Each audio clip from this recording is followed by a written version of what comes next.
음식값, 병원비. 저 눈썹, 저 표정. 설마. 눈 내리던 새벽 반찬 배달로 생계를 잇던 하진은 언덕에서 손수레가 미끄러지며 멈춰선 고급 승용차와 부딪히고 말았습니다. 젖은 얼굴로 죄송합니다만 반복하는 하진을 본 서명우 회장은 순간 숨을 멈춘 듯 멍해졌습니다. 20년 전 세상을 떠난 딸의 모습이 진심으로 그 소녀 얼굴에 그대로 담겨 있었기 때문이죠. 하지만 그의 집에는 이미 손녀라 불리는 아이가 있었습니다. 그렇다면 눈앞에 이 소녀는 누구일까요? 어떤 인연이 두 사람을 이 새벽에 만나게 한 걸까요? 사연을 시작하기 전에 지금 어디에서 듣고 계신지 댓글로 남겨주시면 그곳마다 따뜻한 행운이 머물길 바라겠습니다. 구독과 좋아요도 큰 힘이 됩니다. 그럼 오늘의 따뜻한 일생사연 시작하겠습니다. 오늘만 버티자.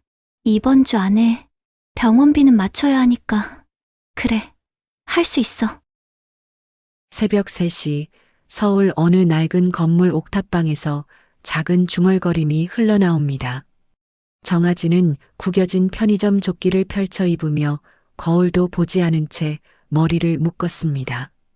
거울을 볼 시간조차 아까웠던 겁니다. 방 한쪽 구석, 부엌이라고 부르기도 민망한 싱크대 위에는 약봉지들이 줄지어 놓여 있었습니다. 하얀 봉투마다 박옥분 할머니의 이름이 적혀 있었고 복용 시간이 빨간 펜으로 동그라미 쳐져 있었습니다. 당뇨약, 혈압약, 소화제까지. 하진은 그 봉지들을 한번 쓸어보다가 한숨을 삼켰습니다. 창밖으로는 눈발이 굵게 흩날리기 시작했습니다. 기상청이 예보한 대로 올겨울 첫 폭설이 내리는 밤이었습니다. 하진은 낡은 파카를 걸치고 목도리를 2번 감았습니다. 목도리는 할머니가 손수 떠준 것으로 여기저기 실밥이 튀어나와 있었지만 세상에서 가장 따뜻한 물건이었습니다. 옥탑방 문을 열자 매서운 바람이 얼굴을 후려쳤습니다. 하진은 눈을 가늘게 뜨고 계단을 내려가기 시작했습니다. 철제 계단은 눈이 쌓여 미끄러웠고 난간은 손이 달라붙을 만큼 차가웠습니다. 하지만 이 길을 걷는 건 이미 일상이었습니다. 밤 11시부터 새벽 4시까지 편의점 야간 아르바이트, 그리고 새벽 5시부터 오전 10시까지는 반찬 배달. 계단을 내려가며 하진은 문득 지갑 안쪽에 끼워둔 주민등록등본을 떠올렸습니다. 보호자 난이 텅 비어있는 그 서류. 어릴 적부터 학교 서류를 낼 때마다 담임 선생님들은 묘한 표정을 지었습니다.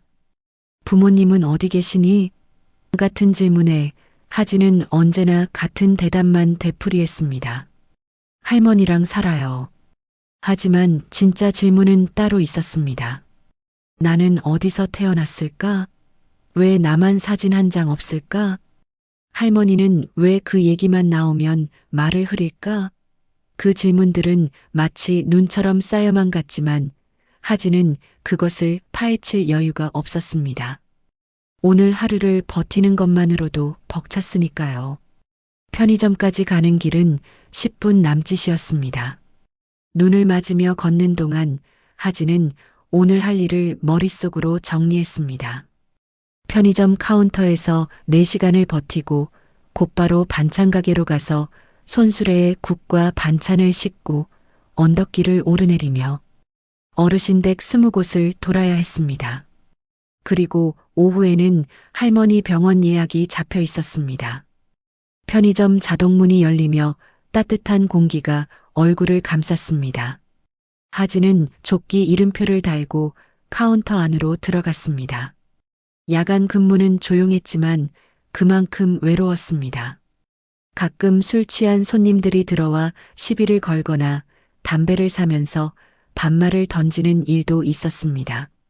하지만 하진은 그저 고개를 숙이고 웃으며 계산을 처리했습니다.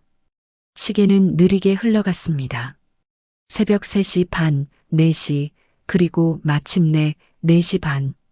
교대 근무자가 들어오고 하진은 조끼를 벗어 사물함에 넣었습니다. 손이 시렸습니다. 손끝이 갈라져 있었지만 핸드크림을 바를 시간조차 아깝게 느껴졌습니다. 밖으로 나오자 눈은 더욱 거세게 내리고 있었습니다. 하진은 반찬 가게를 향해 다시 걷기 시작했습니다. 발걸음은 무겁지만 멈출 수는 없었습니다. 할머니의 약값, 옥탑방 월세, 그리고 내일의 밥값. 그 모든 것이 하진의 발걸음을 재촉했습니다. 하늘은 아직 어두웠고 거리엔 아무도 없었습니다. 가로등 불빛 아래로 눈송이들이 소용돌이치며 내려왔습니다. 하진은 손을 호호 불며 걸었습니다. 이 새벽이 지나면 또 하루가 시작될 것이고 그 하루를 버티면 또 다음 날이 올 것입니다. 그렇게 하루하루를 이어가는 것이 하진의 전부였습니다. 2장. 눈길 위에 접촉사고 두세 개가 부딪히다. 새벽 4시 반 반찬가게 주인 아주머니는 이미 국을 끓이고 있었습니다. 하진이 가게 문을 열고 들어서자 김이 모락모락 나는 냄비들이 줄지어 놓여 있었습니다. 된장찌개, 미역국, 북어국. 매일 아침 어르신들께 배달할 따끈한 음식들이었습니다. 아주머니는 하진을 보더니 안쓰러운 표정을 지었습니다. 하진의 얼굴이 유난히 창백해 보였기 때문입니다. 하지만 아주머니도 말은 아꼈습니다. 오히려 말을 거는 게 부담을 주는 것 같았으니까요. 그저 국 한 그릇을 떠서 하진 앞에 내밀었습니다. 하진은 고맙다는 인사를 하고 국을 후루룩 마셨습니다. 뜨거운 국물이 목으로 넘어가자 얼어붙었던 몸이 조금씩 녹는 것 같았습니다. 그리고는 곧바로 손수레를 끌고 나왔습니다. 손수레에는 보온 가방들이 가득 실렸고 그 안에는 20집 어르신들의 아침 식사가 담겨 있었습니다. 언덕길은 가팔랐습니다. 눈이 쌓인 도로는 더욱 미끄러웠고 손수레를 끄는 하진의 발걸음은 조심스러웠습니다. 한 걸음씩 내디딜 때마다 바퀴가 눈 속으로 빠져들었고 하진은 온 힘을 다해 수레를 끌어당겼습니다. 숨이 가빠졌지만 멈출 수 없었습니다. 어르신들은 정확한 시간에 음식을 기다리고 계셨으니까요. 첫 번째 집, 두 번째 집을 돌고 세 번째 집으로 향하던 길이었습니다. 하진은 내리막길 코너를 돌며 손수레를 조금 더 단단히 잡았습니다. 그때였습니다. 어둠 속에서 갑자기 헤드라이트 불빛이 번쩍였습니다. 검은색 세단 한 대가 코너를 돌며 미끄러지고 있었습니다. 브레이크를 밟는 소리가 들렸지만 차는 멈추지 않았습니다. 눈길 위에서 차체가 옆으로 흘렀고 그대로 하진이 끌던 손수레 쪽으로 미끄러져 왔습니다. 하진은 본능적으로 손수레를 밀어내려 했지만 세단의 옆문이 수레 옆구리를 정면으로 들이받았습니다. 쿵! 둔탁한 충격음과 함께 손수레가 한쪽으로 넘어졌습니다. 보온 가방들이 바닥에 쏟아졌고 뚜껑이 열린 국그릇에서 뜨거운 국물이 아스팔트 위로 쏟아져 나왔습니다. 김이 모락모락 피어오르는 국물은 눈과 섞이며 금세 식어갔습니다. 하진은 수레를 붙잡으려다 중심을 잃고 그대로 옆으로 넘어졌습니다. 손목이 도로 바닥에 세게 부딪혔고 날카로운 통증이 팔 전체로 퍼져나갔습니다. 차에서 누군가 내렸습니다. 운전사가 황급히 뛰어내려왔고 이어서 뒷좌석 문이 열렸습니다. 짙은 회색 코트를 입은 노인이 천천히 차에서 내렸습니다. 서명호였습니다. 70대 중반으로 보이는 그의 얼굴에는 깊은 주름이 새겨져 있었지만 눈빛만큼은 예리했습니다. 하진은 쏟아진 국물과 흩어진 반찬통들을 보며 얼굴이 새하얗게 질렸습니다. 손목은 욱신거렸지만 지금 중요한 건 그게 아니었습니다. 어르신들 식사가 다 망가졌다는 것, 그리고 이 음식값을 어떻게 물어야 할지가 머릿속을 가득 채웠습니다. 하진은 비틀거리며 일어나 황급히 말했습니다. 손목을 다른 손으로 감싸주면서도 목소리만큼은 최대한 안정되게 만들려 애썼습니다. 운전사가 다가와 괜찮냐고 물었지만 하진은 고개를 저으며 뒷걸음질 쳤습니다. 경찰이 오면 어쩌나, 병원에 가자고 하면 어쩌나, 그런 생각들이 머릿속을 어지럽혔습니다. 서명호는 부서진 차 옆문보다 하진의 얼굴을 먼저 바라보았습니다. 가로등 불빛 아래 드러난 하진의 얼굴. 눈썹, 콧날, 인매, 그리고 통증을 참으며 미간을 찡그리는 그 표. 서명호의 숨이 멎었습니다. 마치 20년 전 어느 사진 속 얼굴을 보는 것 같았습니다. 서명호는 천천히 하진에게 다가갔습니다. 운전사가 황급히 우산을 펼쳐 회장 위로 받쳤지만 서명호는 그것조차 신경 쓰지 않았습니다.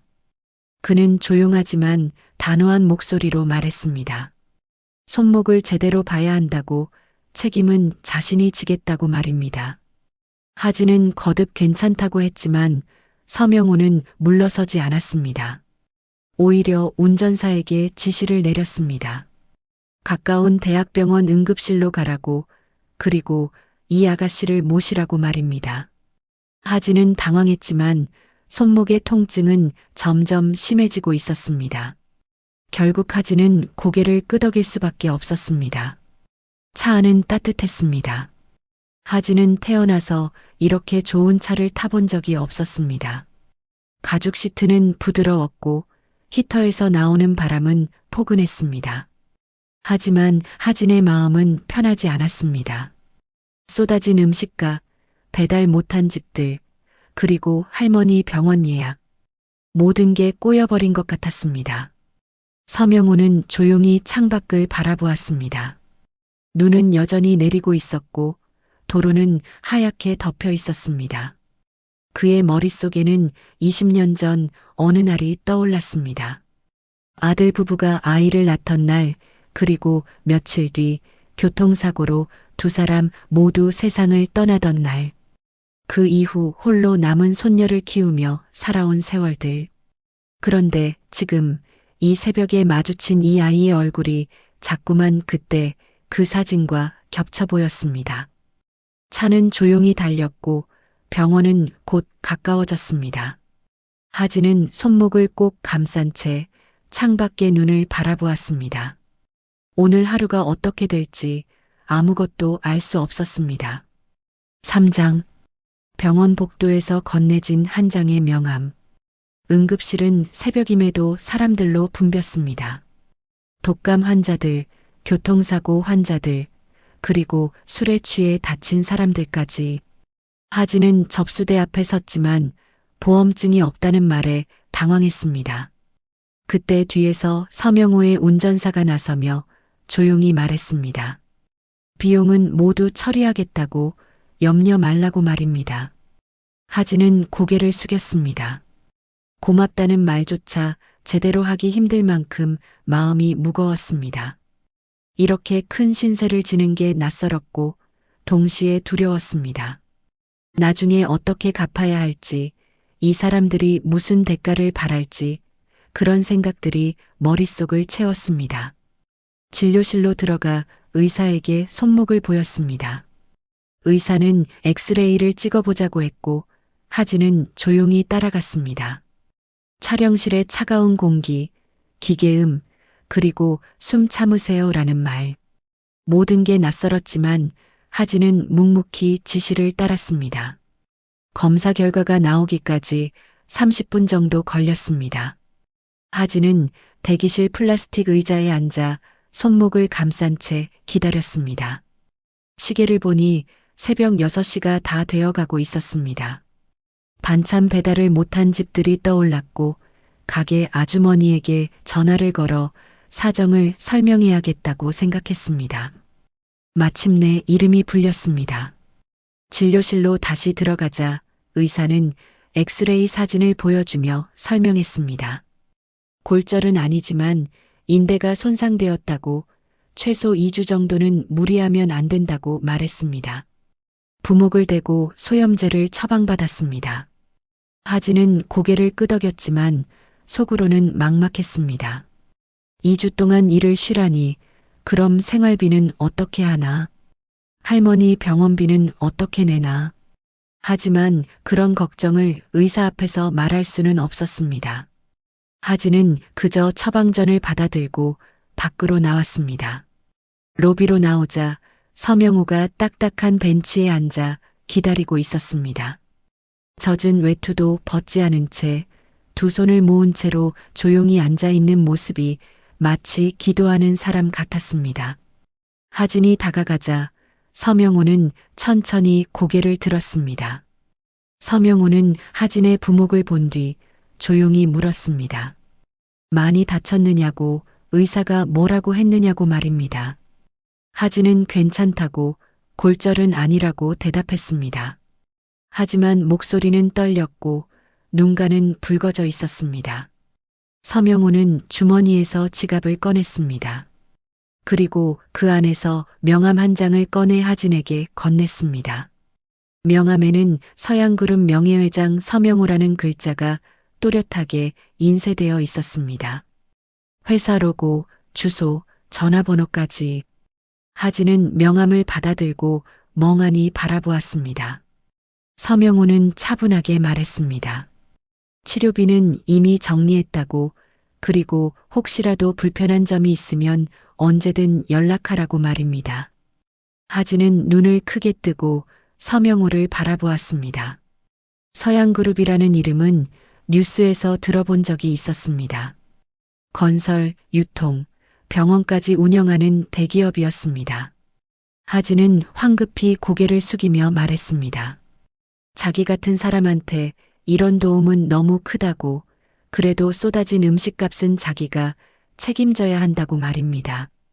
목소리는 떨렸지만 하진은 끝까지 자기 책임을 강조했습니다. 서명호는 그 모습을 조용히 바라보았습니다.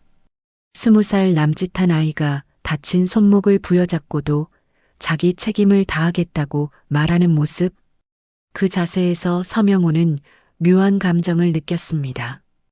오만하지도 않고 비굴하지도 않은, 그저 담담하게 자기 몫을 감당하려는 자세, 그것이 서명호의 마음 한구석을 건드렸습니다.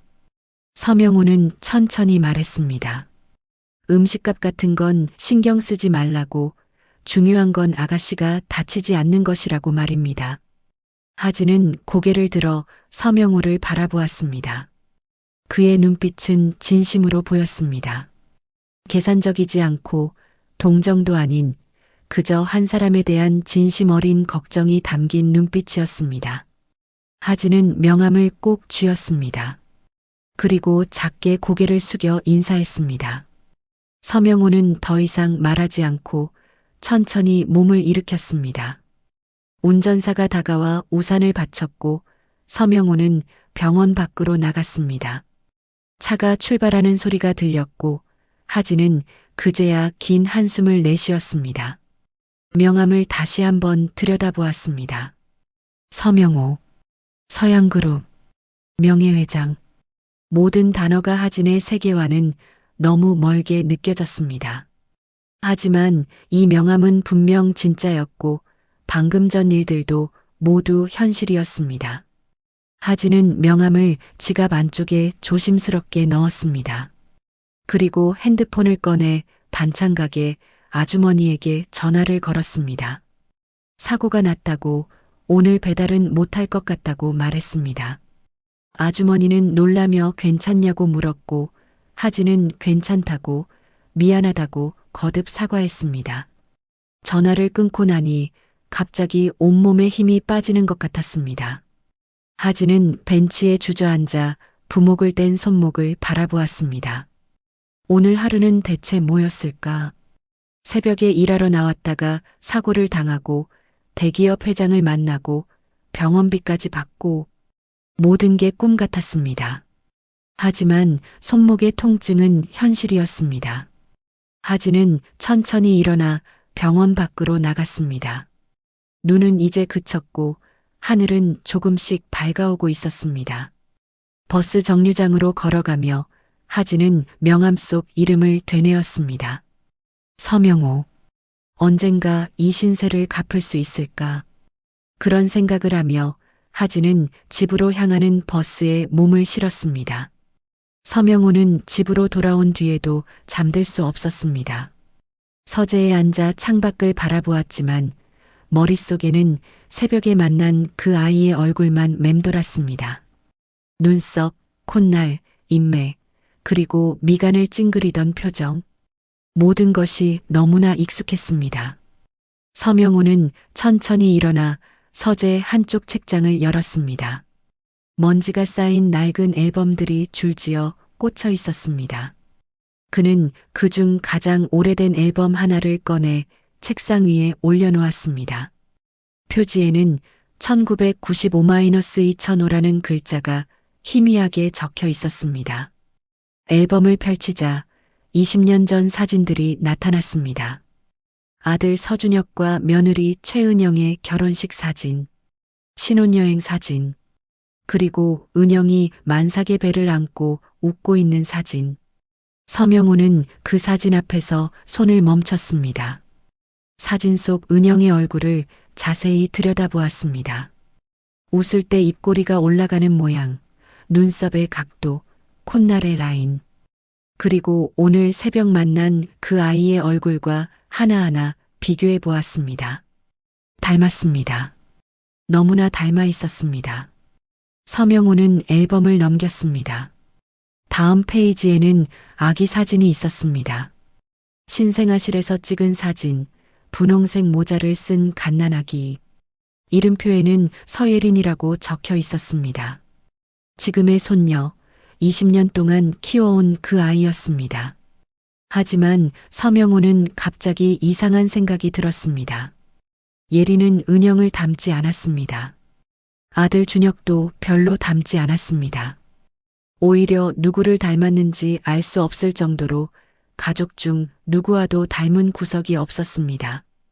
서명호는 그동안 그것을 대수롭지 않게 생각했습니다. 격세유전일 수도 있고 먼 친척을 닮았을 수도 있다고 여겼습니다. 하지만 지금 새벽에 만난 그 아이의 얼굴을 떠올리자 의심이 고개를 들기 시작했습니다. 혹시 정말 혹시라도 뭔가 잘못된 것은 아닐까? 서명호는 손이 떨렸습니다. 말도 안 되는 생각이었습니다. 20년 동안 손녀로 키워온 아이가 정말 자기 손녀가 아니라면? 그럼 진짜 손녀는 어디에 있단 말인가? 생각만으로도 가슴이 무너져 내리는 것 같았습니다. 서명호는 책상 위 전화기를 들어 비서실로 전화를 걸었습니다. 새벽 7시였지만 비서실장은 이미 출근해 있었습니다. 서명호는 조용하지만 단호하게 지시했습니다. 20년 전 손녀가 태어났던 산부인과 기록을 찾으라고, 그리고 그날 신생아실 근무 인원을 모두 조사하라고 말했습니다. 비서실장은 잠시 침묵했습니다. 이례적인 지시였기 때문입니다. 하지만 회장의 목소리에는 거부할 수 없는 무게가 실려 있었습니다. 비서실장은 알겠다고 대답하고 전화를 끊었습니다. 서명호는 앨범을 덮고 창밖을 다시 바라보았습니다. 눈은 그쳤고 아침 해가 서서히 떠오르고 있었습니다. 하지만 서명호의 마음속은 어둠으로 가득했습니다.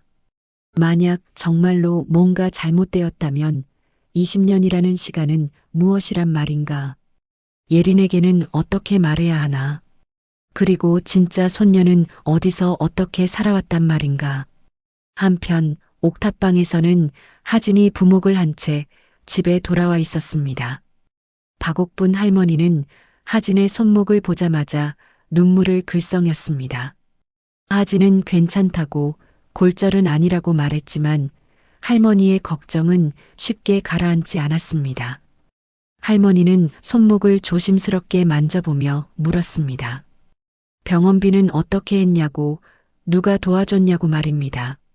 하진은 사고 낸 차 주인이 다 처리해줬다고, 그분이 좋은 분이었다고 대답했습니다. 하지만 명함 얘기는 하지 않았습니다. 할머니를 더 걱정시키고 싶지 않았으니까요. 할머니는 한숨을 쉬며 말했습니다. 이 세상은 왜 이렇게 하진만 힘들게 하냐고, 조금만 편하게 살면 안 되냐고 말입니다. 하진은 할머니의 손을 잡고 웃으며 대답했습니다. 괜찮다고, 금방 나을 거라고, 걱정하지 말라고 말입니다. 하지만 속으로는 막막했습니다. 2주 동안 일을 못하면 수입이 끊깁니다. 할머니 병원비는 다음 주에 내야 하는데 어떻게 마련해야 할지 막막했습니다. 하진은 천장을 바라보며 생각했습니다. 뭐라도 할 수 있는 일이 없을까, 부목을 하고도 할 수 있는 일은 없을까 고민했습니다. 창밖으로는 아침 해가 떠올랐습니다. 눈 덮인 도시가 햇빛을 받아 하얗게 빛났습니다. 하진은 명함이 든 지갑을 꺼내 다시 한번 들여다보았습니다. 서명호, 서양그룹. 혹시 이 사람이 자기 인생에 어떤 의미가 있을까? 하진은 알 수 없었습니다. 단지 오늘 하루가 평소와는 다른 하루였다는 것만 확실했습니다. 5장, 반찬가게 할머니의 비밀, 문 앞에 놓여있던 아이. 사흘이 지났습니다. 하진의 손목은 여전히 아팠지만 부기는 조금씩 빠지고 있었습니다. 반찬 배달은 당분간 쉬기로 했고 편의점 야간 아르바이트도 손목이 나을 때까지 쉬기로 했습니다. 하진은 집에서 할 수 있는 일을 찾았습니다.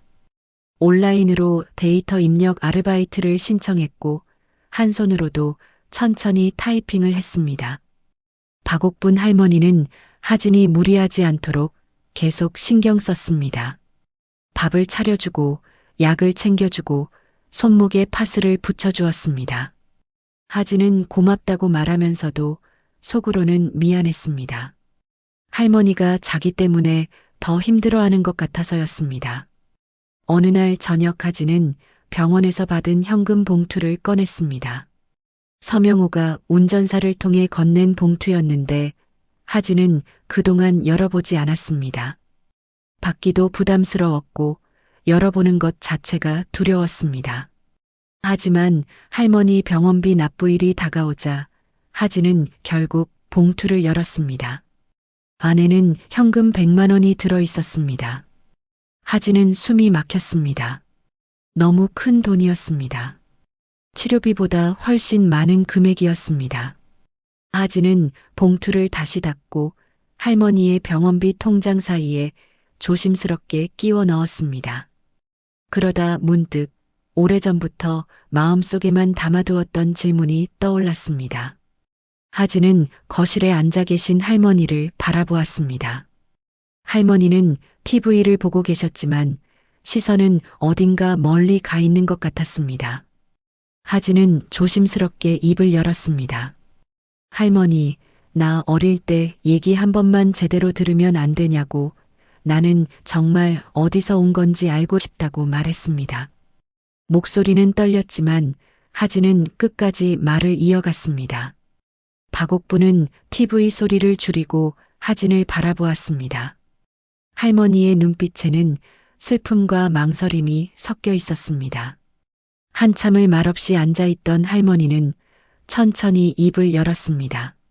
목소리는 조금 떨렸습니다. 20년 전 늦가을 이야기를 꺼냈습니다. 할머니는 그때 시골 보육원에 반찬 봉사를 다니고 있었다고 말했습니다. 매주 토요일마다 반찬을 만들어 보육원 아이들에게 갖다 주는 일이었습니다. 어느 토요일 반찬을 전달하고 돌아오는 길이었습니다. 보육원 정문 옆 담벼락 아래에 작은 박스가 놓여 있었다고 했습니다. 할머니는 처음엔 그냥 지나치려 했지만 박스 안에서 작은 소리가 들렸습니다. 아기 울음소리였습니다. 할머니는 황급히 박스를 열었습니다. 안에는 새하얀 수건에 쌓인 갓난아기가 놓여 있었습니다. 손이 차디찼고 입술은 파랗게 질려 있었습니다. 날씨가 쌀쌀했던 날이었고 아기는 제대로 된 옷도 입지 못한 채였습니다. 할머니는 당장 아기를 안아 올렸습니다. 그리고 근처 병원으로 뛰어갔습니다.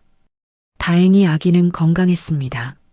저체온증 초기였지만 큰 이상은 없었습니다.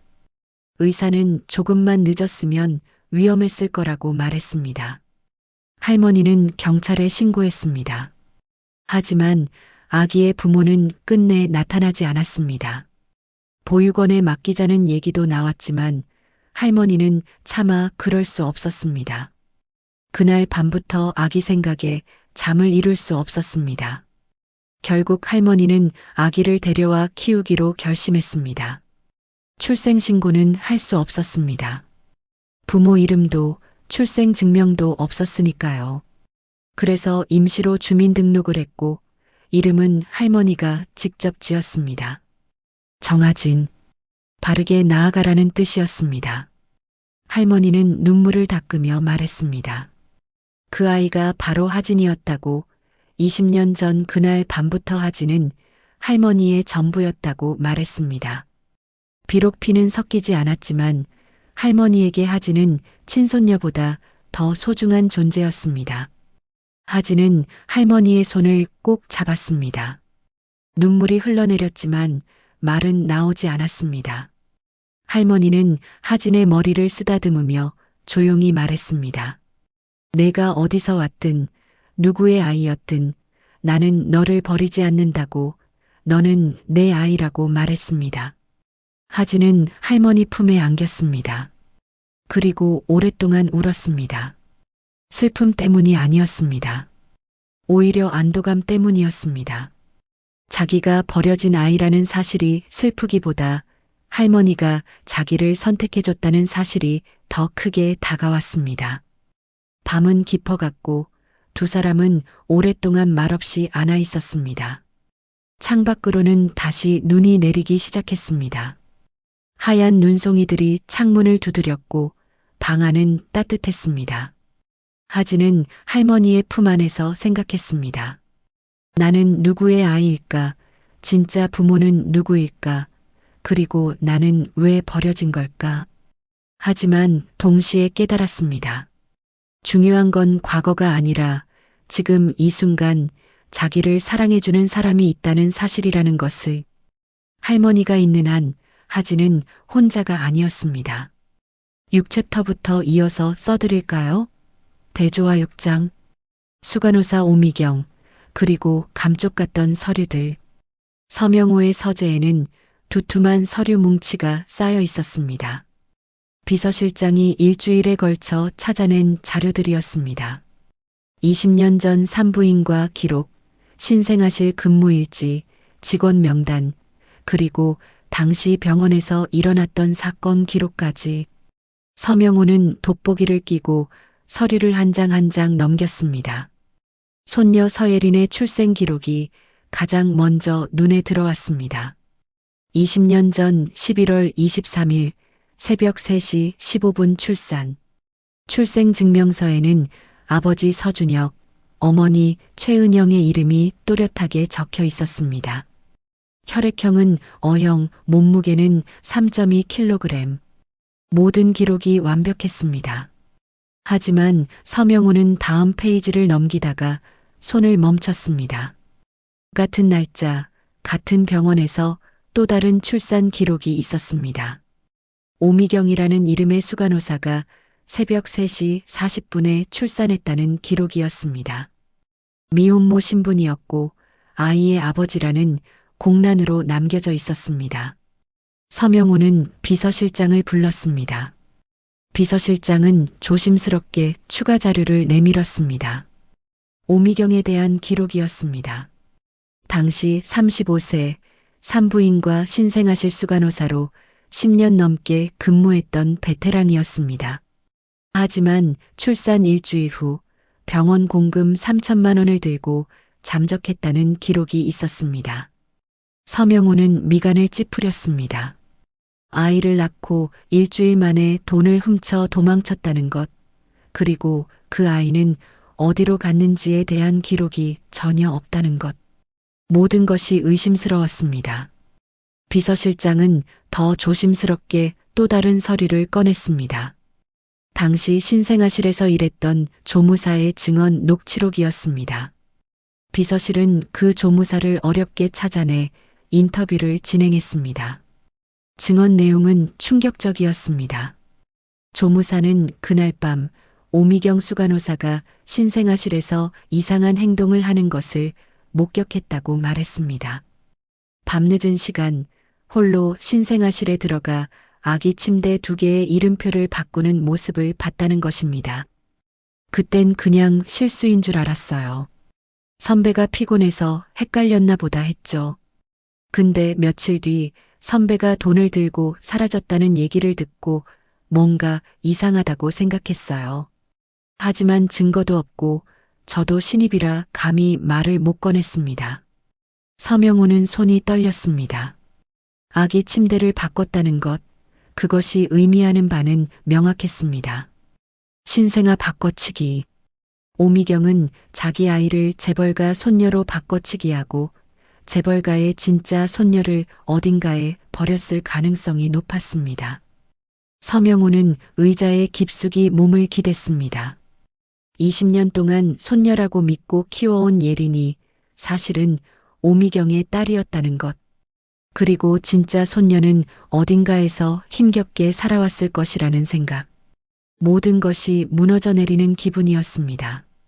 비서실장은 조심스럽게 물었습니다. 경찰에 신고할 것인지 아니면 더 조사를 진행할 것인지 물었습니다. 서명호는 잠시 생각하다가 대답했습니다.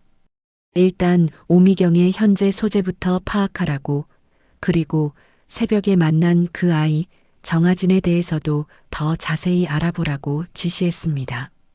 비서실장은 고개를 끄덕이고 나갔습니다. 서재에 홀로 남은 서명호는 창밖을 바라보았습니다. 하늘은 흐렸고 곧 비가 내린 것 같았습니다. 서명호는 앨범을 다시 꺼내 며느리 은영의 사진을 들여다보았습니다. 은영아, 내 딸이 어디 있는지 이제 알 것 같구나. 늦었지만 할아버지가 꼭 찾아올게. 미안하다. 서명호는 사진을 가슴에 꼭 안았습니다. 눈물이 흘러내렸지만 닦지 않았습니다. 20년 동안 억눌러왔던 슬픔과 죄책감이 한꺼번에 밀려왔습니다. 한편 다른 곳에서는 오미경이 TV 뉴스를 보고 있었습니다. 서양그룹 명예회장 서명호가 자선 행사에 참석했다는 소식이었습니다. 화면 속 서명호의 모습을 보며 오미경은 차가운 미소를 지었습니다. 오미경은 현재 가명을 쓰며 지방 소도시의 한 요양병원에서 간호사로 일하고 있었습니다. 20년 전 훔친 돈은 이미 다 써버렸고 지금은 평범한 중년 여성처럼 살고 있었습니다. 아무도 그녀의 과거를 알지 못했습니다. 오미경은 가끔 예린을 떠올렸습니다. 자기가 낳은 딸이 재벌가 손녀로 자라고 있다는 사실. 그것이 오미경에게는 일종의 복수이자 만족감이었습니다. 가난하게 자랄 운명이었던 자기 딸이 이제는 부와 권력을 누리고 있다는 것. 오미경은 그것으로 충분하다고 생각했습니다. 하지만 오미경은 한 가지를 계산하지 못했습니다. 진실은 언젠가 드러난다는 것, 그리고 서명호 같은 사람은 절대 쉽게 포기하지 않는다는 것을 말입니다. 서명호는 비서실에 다시 전화를 걸었습니다.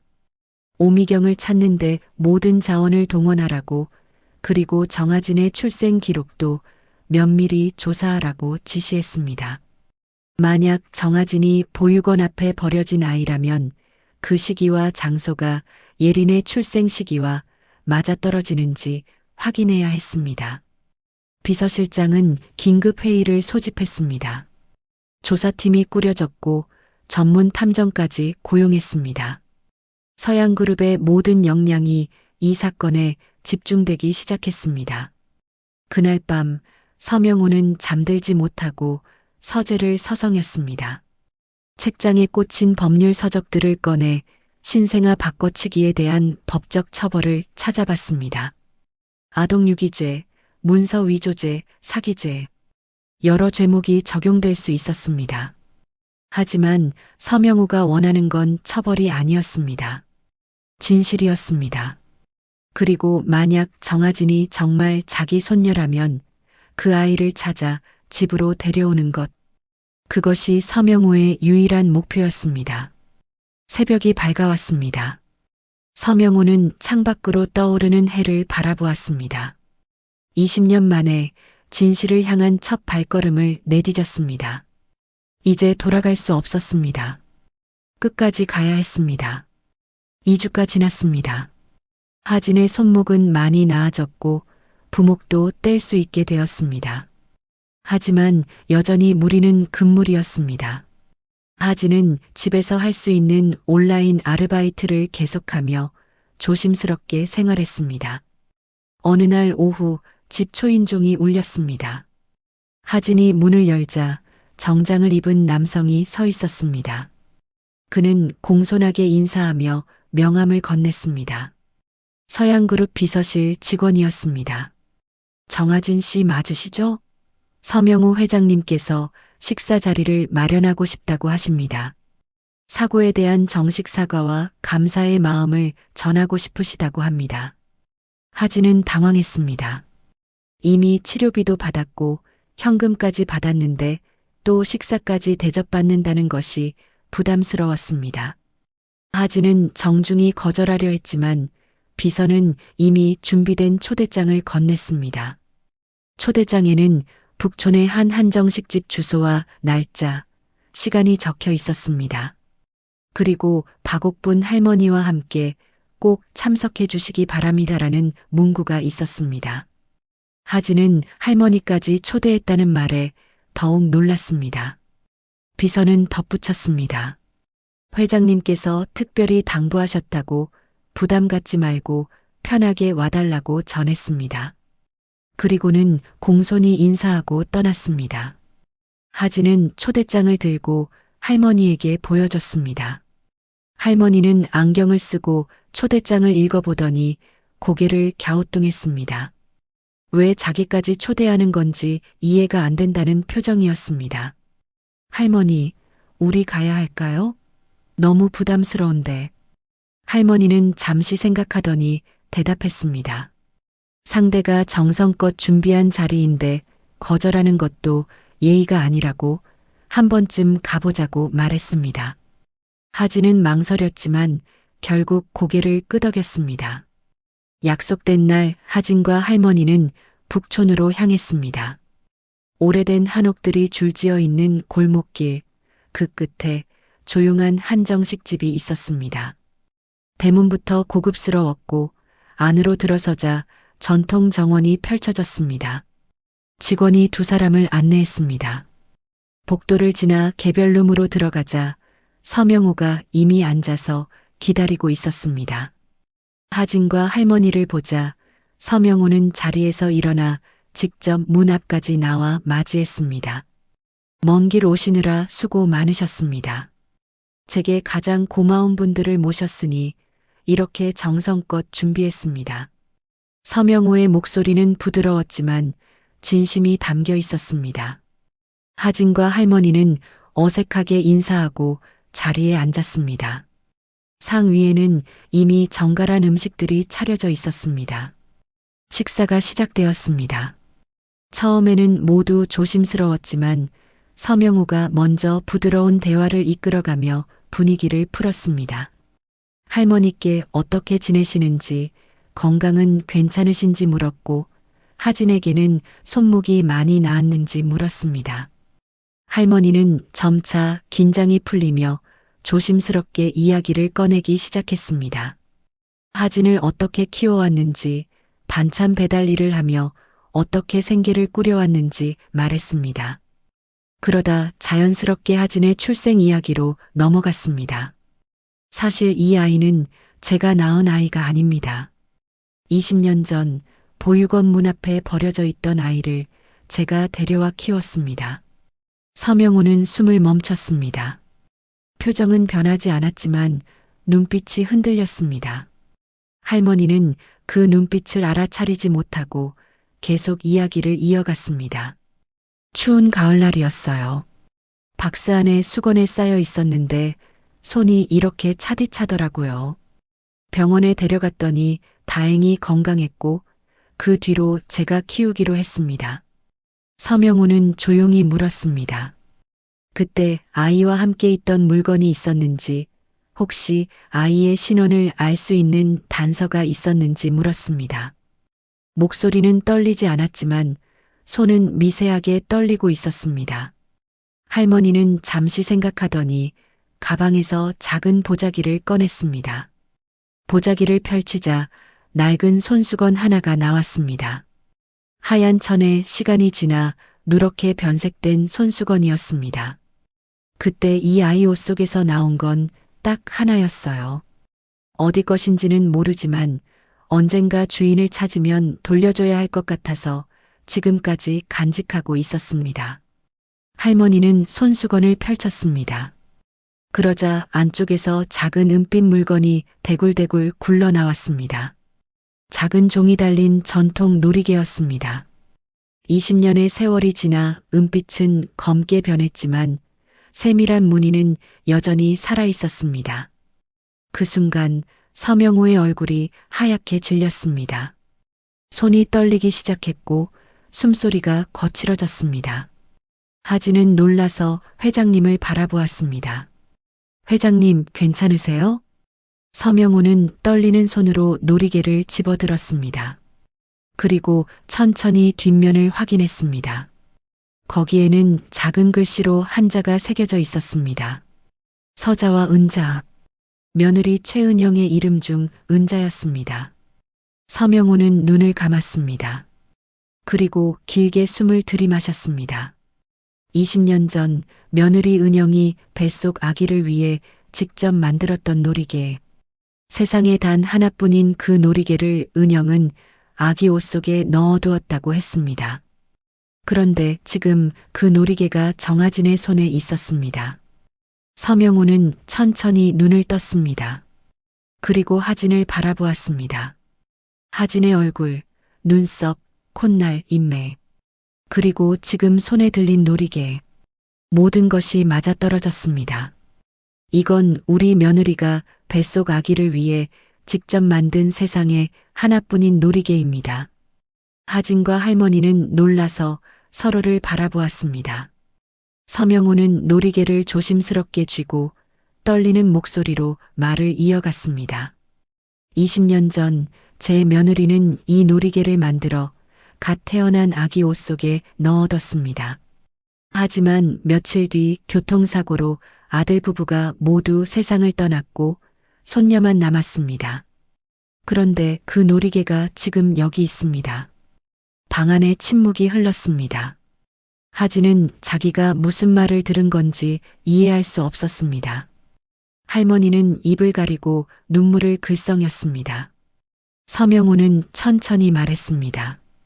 혹시 유전자 검사를 함께 해볼 수 있겠냐고 자기는 20년 동안 잃어버린 손녀를 찾고 있었다고 말했습니다. 그리고 지금 그 손녀가 바로 여기 앉아 있을지도 모른다고 말했습니다. 하진은 눈물이 쏟아졌습니다. 할머니는 하진의 손을 꼭 잡았습니다. 서명우는 두 사람을 바라보며 조용히 기다렸습니다. 그날 밤 세 사람은 오랜 시간 대화를 나눴습니다. 그리고 유전자 검사를 하기로 합의했습니다. 진실을 알아야 했습니다. 더 이상 숨길 수도 피할 수도 없었습니다. 식사를 마치고 나오는 길, 하진은 놀이개를 손에 쥐고 바라보았습니다. 20년 동안 자기와 함께였던 이 작은 물건이 자기 인생 전체를 바꿀 열쇠였다는 것. 하진은 떨렸지만 동시에 궁금했습니다. 나는 정말 누구일까? 이제 곧 알게 될 것입니다. 8챕터부터 이어서 써드릴까요? 대서조 8장. 유전자 검사, 그리고 할아버지라는 첫부름. 검사는 사흘 뒤에 진행되었습니다. 서양그룹 계열 대학병원의 유전자 검사실, 아무도 없는 조용한 공간에서 체열이 이루어졌습니다. 서명우와 하진은 나란히 앉아 검사를 받았습니다. 간호사가 능숙하게 주사 바늘을 찔렀고 빨간 피가 시험관 안으로 천천히 차올랐습니다. 하진은 자기 피가 담긴 시험관을 바라보았습니다. 저 안에 자기가 누구인지에 대한 답이 들어있을까? 20년 동안 궁금했던 모든 것이 며칠 뒤면 밝혀질 것입니다. 서명호는 체열을 마치고 조용히 자리에서 일어났습니다. 하진에게 결과가 나올 때까지 편하게 지내라고, 무슨 일이 있어도 연락하라고 말했습니다. 하진은 고개를 끄덕였지만 마음은 무거웠습니다. 집으로 돌아온 하진은 할머니에게 모든 것을 이야기했습니다. 놀이개의 비밀, 서명호 회장의 며느리 이야기, 그리고 유전자 검사까지. 할머니는 조용히 듣고 있었습니다.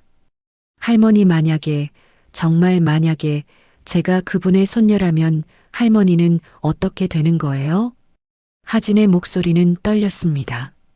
가장 두려운 건 검사 결과가 아니었습니다. 할머니를 떠나야 할지도 모른다는 두려움이었습니다.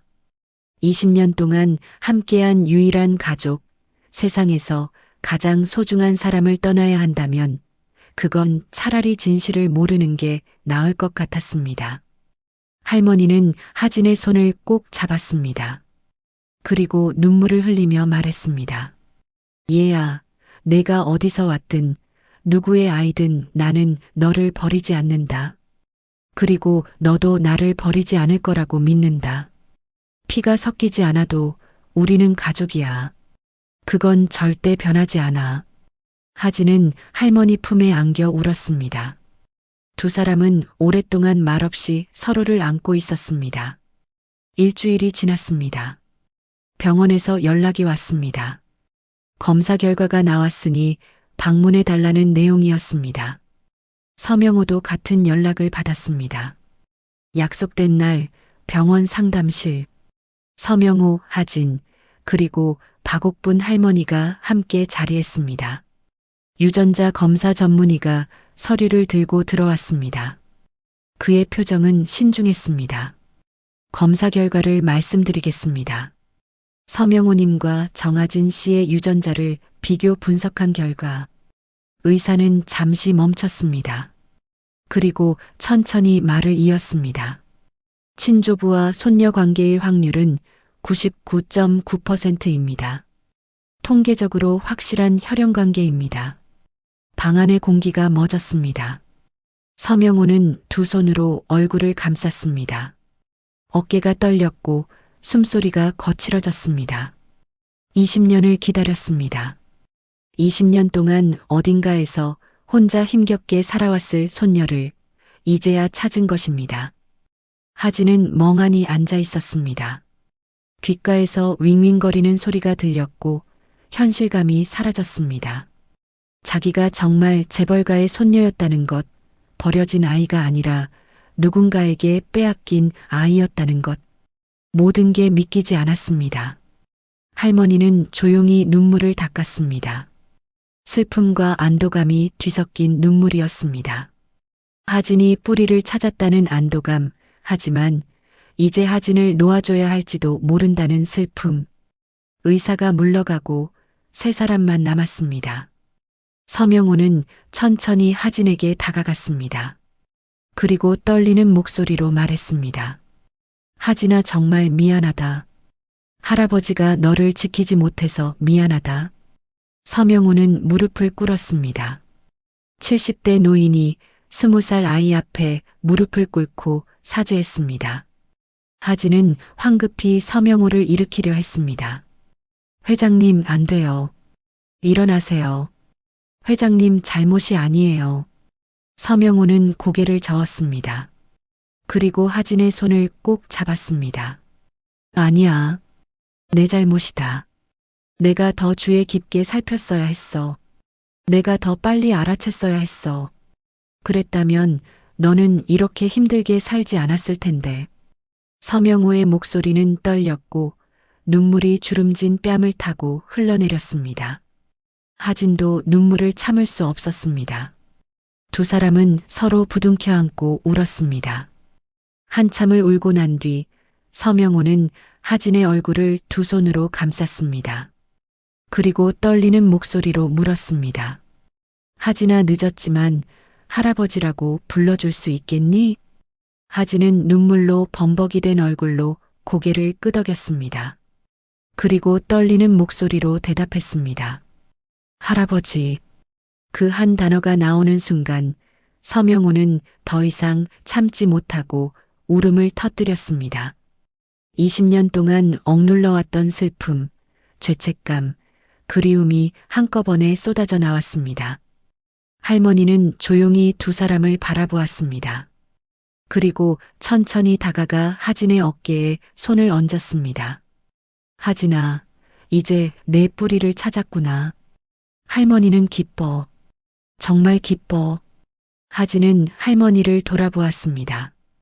그리고 다급하게 말했습니다. 할머니, 저 할머니 곁을 떠나지 않을 거예요. 절대로요. 할머니는 고개를 저으며 웃었습니다.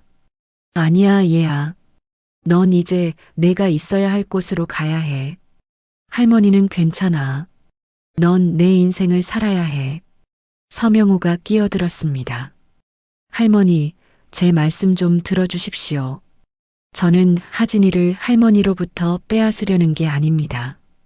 오히려 할머니께 평생 감사드려야 할 사람입니다. 제가 지키지 못한 손녀를 20년 동안 목숨처럼 지켜주셨으니까요. 서명호는 할머니께 깊이 고개를 숙였습니다. 부탁입니다. 저희 집으로 함께 오십시오. 하진이에게 할머니가 필요하듯 저에게도 할머니가 필요합니다. 우리 셋이 가족이 되면 안 될까요? 할머니는 놀라서 서명호를 바라보았습니다. 하진도 눈을 크게 떴습니다. 서명호는 진심이었습니다. 그의 눈빛에는 간절함이 담겨 있었습니다. 할머니께서 허락해 주신다면 저는 할머니의 은혜를 평생 갚으며 살겠습니다. 제발 우리 가족이 되어 주십시오. 할머니는 한참을 말없이 서명호를 바라보았습니다. 그리고 천천히 고개를 끄덕였습니다. 하진은 두 사람을 번갈아 보며 울음을 터뜨렸습니다. 그날 병원 상담실에서 새로운 가족이 탄생했습니다. 피가 섞이지 않았지만 사랑으로 이어진 진짜 가족이었습니다. 며칠 뒤 서명호는 법률팀을 동원해 오미경의 소재를 추적했습니다. 그리고 마침내 지방 소도시의 요양병원에서 일하고 있는 오미경을 찾아냈습니다. 경찰에 고발장이 접수되었고 수사가 시작되었습니다. 오미경은 자기 집에서 경찰에 체포되었습니다. 20년 전에 죄가 드러나는 순간이었습니다. 신생아 바꿔치기, 병원 공금 횡령, 아동유기, 여러 죄목이 적용되었습니다. 하진은 오미경을 만나지 않기로 했습니다. 할아버지는 만나보겠냐고 물었지만 하진은 고개를 저었습니다. 그 사람을 만나봤자 얻을 건 아무것도 없다고 생각했습니다. 차라리 그 시간에 할아버지, 할머니와 함께 있고 싶었습니다. 서명호는 하진의 뜻을 존중했습니다. 그리고 법정에서 오미경에 대한 최대한의 처벌을 요구했습니다. 오미경은 결국 징역 10년을 선고받았습니다. 하진은 옥탑방을 정리했습니다. 20년 동안 살았던 그 작은 방을 이제는 떠나야 했습니다. 짐을 싸며 하진은 창밖을 바라보았습니다. 여기서 울고 웃고 힘들어하고 꿈꾸던 날들이 떠올랐습니다. 할머니는 하진의 어깨에 손을 얹었습니다. 가자, 얘야. 우리 이제 새로운 곳에서 새로운 시작을 하는 거야. 하진은 고개를 끄덕이고 마지막으로 옥탑방을 한 바퀴 돌아보았습니다. 그리고 문을 닫았습니다. 과거는 이제 여기 남겨두고 미래로 걸어가기로 했습니다. 9장 서예린의 눈물, 떠나야만 하는 집 앞 계단. 서명호의 저택은 넓고 조용했습니다. 하진과 할머니가 이사 온 지 일주일이 지났지만 아직 익숙하지 않았습니다. 너무 큰 방, 너무 부드러운 침대, 너무 따뜻한 난방. 모든 게 낯설었습니다. 하진은 밤마다 창밖을 바라보며 생각했습니다. 이 모든 게 꿈은 아닐까? 내일 아침 눈을 떠면 다시 옥탑방에 있는 건 아닐까? 하지만 매일 아침 눈을 뜨면 이곳은 여전히 현실이었습니다. 서명우는 하진을 위해 모든 것을 준비했습니다. 새 옷, 새 신발, 학비, 생활비. 하지만 하진이 가장 고마워한 건 그런 게 아니었습니다. 할아버지가 매일 아침 함께 식사하며 물어보는 것. 어젯밤 잘 잤니? 오늘은 뭐 하고 싶니? 같은 평범한 관심이었습니다. 하지만 한 가지 문제가 남아 있었습니다. 서예린이었습니다. 서명우는 예린을 불러야 했습니다. 이제 진실을 말해야 할 때였습니다. 어느 주말 저녁 서명우는 예린을 저택으로 불렀습니다. 예린은 해외 유학을 마치고 최근 귀국한 상태였습니다. 20대 중반의 예린은 세련되고 우아했습니다. 명품 옷을 입고 자신감 넘치는 걸음으로 저택에 들어왔습니다. 하지만 거실에서 낯선 여자아이와 할머니를 보자 표정이 굳었습니다. 할아버지, 이 사람들은 누구예요? 서명우는 조용히 대답했습니다. 예린아, 앉아라. 할아버지가 할 얘기가 있다. 예린은 불안한 표정으로 소파에 앉았습니다. 서명우는 깊은 숨을 들이마시고 천천히 말을 시작했습니다.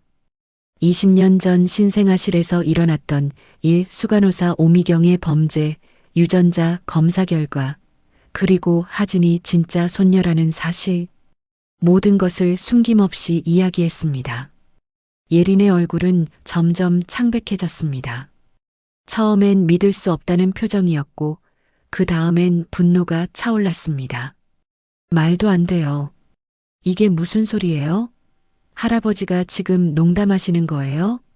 서명우는 고개를 저었습니다. 농담이 아니다. 모든 게 사실이야. 유전자 검사 결과도 있고 경찰 수사도 진행 중이다. 예린은 자리에서 벌떡 일어났습니다. 그리고 하진을 노려보았습니다. 저 애가 뭐예요? 돈 때문에 할아버지한테 접근한 거 아니에요? 유전자 검사 조작할 수도 있잖아요. 하진은 아무 말도 하지 못했습니다. 예린의 분노가 당연하다고 생각했습니다. 20년 동안 손녀로 살았던 사람이 갑자기 남이라는 소리를 들었으니까요. 서명우는 단호하게 말했습니다. 예린아, 하진이를 비난하지 마라. 이건 누구의 잘못도 아니다. 오미경이란 여자가 저지른 범죄일 뿐이야. 예린은 눈물을 흘렸습니다.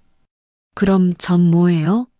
20년 동안 할아버지 손녀라고 믿고 살았는데 이제 와서 남이라고요? 제 인생은 뭐예요? 다 거짓이었어요? 서명우는 예린에게 다가가 어깨에 손을 얹으려 했지만 예린은 뿌리쳤습니다. 만지지 마세요. 이제 저한텐 그럴 자격도 없잖아요.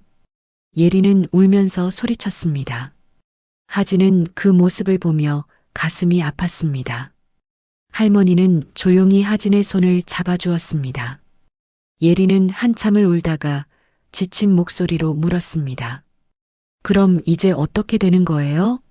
전 쫓겨나는 거예요? 서명우는 고개를 저었습니다. 쫓아내지 않는다. 하지만 법적으로는 상속 문제가 있어서 내 이름을 빼야 한다. 예린은 비웃었습니다. 역시 돈 얘기네요. 결국 그게 중요한 거잖아요. 서명우는 예린의 눈을 똑바로 바라보았습니다. 돈 때문이 아니다. 법이 그렇게 정해져 있기 때문이야. 하지만 예린아, 넌 가해자가 아니야. 너도 오미경에게 속은 피해자야. 서명우는 서류 봉투를 예린에게 건넸습니다. 이건 내 유학 자금과 생활비다. 호주로 가서 내가 정말 하고 싶은 걸 해라. 더 이상 서씨 집안의 그림자로 살지 말고 너 자신의 삶을 찾아라. 예린은 서류 봉투를 받아들었습니다. 안을 확인하자 상당한 금액이 적혀 있었습니다. 평생 먹고 살 만한 돈이었습니다. 예린은 웃었습니다. 슬픈 웃음이었습니다. 이게 저를 떠나보내는 위로금인가요? 서명호는 고개를 저었습니다. 위로금이 아니야. 20년 동안 내 손녀로 살아준 것에 대한 감사의 표시다. 그리고 미안하다는 말이다. 예리는 더 이상 아무 말도 하지 않았습니다. 서류를 가방에 넣고 천천히 일어났습니다. 그리고 저택을 나갔습니다. 하진은 예린의 뒷모습을 바라보며 죄책감을 느꼈습니다. 자기 때문에 누군가의 인생이 무너진 것 같았습니다. 할아버지는 하진의 마음을 알아차리고 말했습니다. 하진아, 내 잘못이 아니야. 이건 운명이야. 누구도 원하지 않았지만 일어나 버린 일이야. 며칠 뒤 예린은 호주로 떠났습니다. 공항에서 서명호가 배웅을 하려 했지만 예린은 거절했습니다. 혼자 가겠다고 했습니다. 비행기 안에서 예린은 창밖을 바라보았습니다. 서울이 점점 멀어졌습니다. 20년 동안 살았던 도시, 할아버지라고 믿었던 사람, 손녀라고 믿었던 자기 자신, 모든 게 멀어졌습니다. 예린은 가방에서 서류를 꺼내 다시 한번 확인했습니다. 그리고 작게 중얼거렸습니다. 할아버지 고마워요. 눈물이 흘러내렸지만 닿지 않았습니다. 이제 새로운 시작이었습니다. 서예린이 아닌 오예린으로서의 삶. 두렵지만 한편으로는 자유로웠습니다. 한편 저택에서는 하진이 예린의 방을 바라보고 있었습니다. 텅 빈 방, 가져가지 않은 물건들. 하진은 그 방 앞에 서서 한참을 생각했습니다. 할아버지가 다가왔습니다. 하진아, 괜찮니? 하진은 고개를 끄덕였습니다. 할아버지, 저 예린 언니가 행복했으면 좋겠어요. 서명호는 하진의 어깨를 감싸 안았습니다. 그래, 나도 그래. 예린이가 진짜 자기 삶을 찾았으면 좋겠다. 두 사람은 오랫동안 그렇게 서 있었습니다. 슬픔과 희망이 뒤섞인 시간이었습니다. 시간이 흘렀습니다. 3년이 지났습니다. 하진은 이제 23이 되었습니다. 대학을 다니며 경영학을 공부했고 동시에 작은 사업 아이디어를 키워왔습니다. 할아버지는 하진이 하고 싶은 걸 하라고 했고 하진은 자기가 가장 잘 아는 일을 선택했습니다. 하늘길 케어앤드배달이라는 회사가 문을 열었습니다. 혼자 사는 어르신들께 반찬, 약, 생활용품을 배달해주고 안부까지 확인하는 서비스였습니다. 하지만 일반 배달 회사와 달랐습니다. 배달 노동자들에게 정당한 수당을 지급했고 4대 보험을 보장했으며 휴게 공간을 마련했습니다. 새벽에 일하는 사람들을 위한 따뜻한 식사도 제공했습니다. 하진은 자기가 겪었던 고통을 다른 사람은 겪지 않았으면 했습니다. 회사 모토는 먼저 챙겨드리는 안부 한 통이었습니다. 단순히 물건을 배달하는 게 아니라 어르신들의 안부를 확인하고 외로움을 덜어드리는 것이 목표였습니다. 사업은 성공적이었습니다. 처음엔 작은 사무실에서 시작했지만 점점 규모가 커졌습니다. 언론에서도 주목했습니다. 23 청년 대표가 만든 따뜻한 배달 회사라는 제목의 기사가 실렸고 많은 사람들이 관심을 가졌습니다. 하진은 인터뷰에서 말했습니다. 저도 예전엔 새벽에 반찬을 들고 계단을 오르내리던 사람이었어요. 그래서 그 길이 얼마나 외롭고 힘든지 알아요. 배달 노동자들이 존중받고 안전하게 일할 수 있는 환경을 만들고 싶었어요. 인터뷰 영상은 SNS에서 화제가 되었습니다. 많은 사람들이 하진의 이야기에 공감했고 회사는 더욱 성장했습니다. 저택의 가족 식탁도 변했습니다. 이제 그 자리는 세 사람이 함께 채웠습니다. 서명호 할아버지는 여전히 꼿꼿했지만 예전보다 눈가가 부드러워졌습니다. 매일 아침 하진과 옥분 할머니와 함께 식사하며 웃었고 저녁에는 산책을 함께 했습니다. 박옥분 할머니는 여전히 두 사람을 챙겼습니다. 반찬을 직접 만들고 손수건으로 식탁을 닦고 할아버지 약을 챙겼습니다. 건강도 많이 좋아졌습니다. 제때 병원에 다니고 좋은 약을 먹으니 얼굴색이 밝아졌습니다. 하진은 두 어른 사이에서 행복했습니다. 매일 아침 할아버지께 커피를 드리고 할머니 손을 잡고 산책했습니다. 일이 바쁠 때도 저녁 식사만큼은 꼭 함께 했습니다. 어느 날 저녁 TV 뉴스에서 오미경의 소식이 흘러나왔습니다. 수갑을 찬 채 검찰청으로 들어가는 모습이었습니다. 항소심에서도 원심이 유지되었고 결국 징역 10년형이 확정되었습니다. 하진은 리모컨을 들어 TV를 껐습니다. 더 이상 그 사람에 대해 생각하고 싶지 않았습니다. 할머니, 할아버지, 이제 우리 얘기는 과거 말고 앞으로 할까요? 두 어른은 고개를 끄덕이며 웃었습니다. 과거는 과거로 남겨두고 이제는 미래를 이야기할 시간이었습니다. 며칠 뒤 하늘길 케어앤드 배달 사업 1층 로비에 작은 전시 공간이 만들어졌습니다. 하진이 직접 기획한 것이었습니다. 한쪽에는 예전에 쓰던 삐걱거리는 반찬 수레가 전시되었습니다. 바퀴는 녹슬었고 손잡이는 닳아 있었지만 하진에겐 가장 소중한 물건이었습니다. 다른 한쪽에는 사고 났던 세단의 연문 일부가 전시되었습니다. 긁힌 자국이 여전히 선명했습니다. 서명호가 직접 보관하고 있던 것을 하진에게 준 것이었습니다. 전시물 아래에는 설명문이 붙어 있었습니다. 눈 내리던 새벽 작은 수레 하나가 큰 차문을 긁지 않았다면 우리는 서로를 못 알아보고 살았을지도 모릅니다. 때로는 불행처럼 보이던 일이 누군가에게는 집으로 돌아오는 길이 되기도 합니다. 전시공간 개관식 날 기자들과 직원들이 모였습니다. 하진은 할아버지와 할머니의 손을 잡고 전시물 앞에 섰습니다. 사진사가 세 사람을 불렀습니다. 자, 할아버님, 할머님, 대표님. 이 특별한 전시물 앞에서 한 장만 찍겠습니다. 웃어주세요. 세 사람은 나란히 서서 천천히 웃음을 머금었습니다.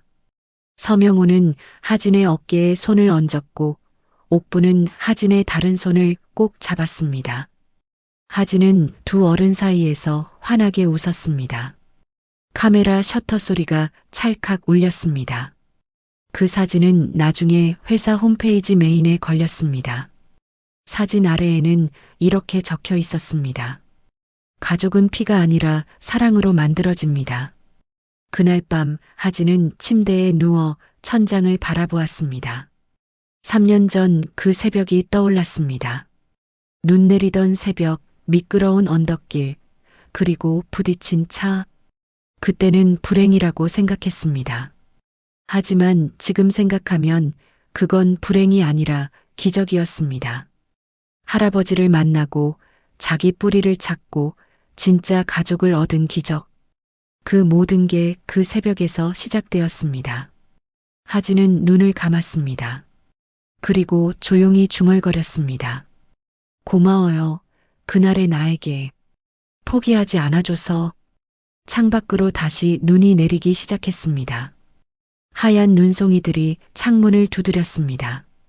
하지만 이제 하진은 두렵지 않았습니다. 옆방에는 할아버지가 계시고 건너편 방에는 할머니가 계셨습니다. 하진은 편안하게 잠들었습니다. 내일도 할 일이 많았지만 이제는 혼자가 아니었습니다. 가족이 있었고 꿈이 있었고 그리고 무엇보다 사랑이 있었습니다. 라디오에서는 조용한 음악이 흘러나왔습니다. 가사 없는 피아노 선율이 밤을 채웠습니다. 어딘가에서 들려오는 그 음악은 마치 이렇게 말하는 것 같았습니다. 그래도 산다는 건 참 기특한 일이지요.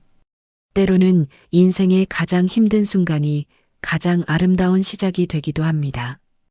포기하지 않는다면 반드시 봄은 찾아옵니다. 여기까지 하진이의 이야기를 함께 해주셔서 진심으로 감사드립니다.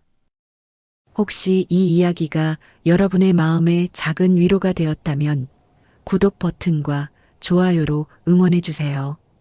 여러분의 한 번의 클릭이 더 많은 분들께 따뜻한 이야기를 전하는 힘이 됩니다. 그리고 댓글로 여러분의 이야기를 들려주세요. 혹시 하진이처럼 힘든 시간을 이겨내신 경험이 있으신가요? 또는 하진이에게 해주고 싶은 응원의 말씀이 있으신가요? 여러분의 소중한 이야기와 응원 한마디 댓글로 남겨주시면 하나하나 소중히 읽겠습니다. 이 영상을 보시는 모든 분들께 따뜻한 온기가 되었기를 바라며 지금까지 일생사연이었습니다.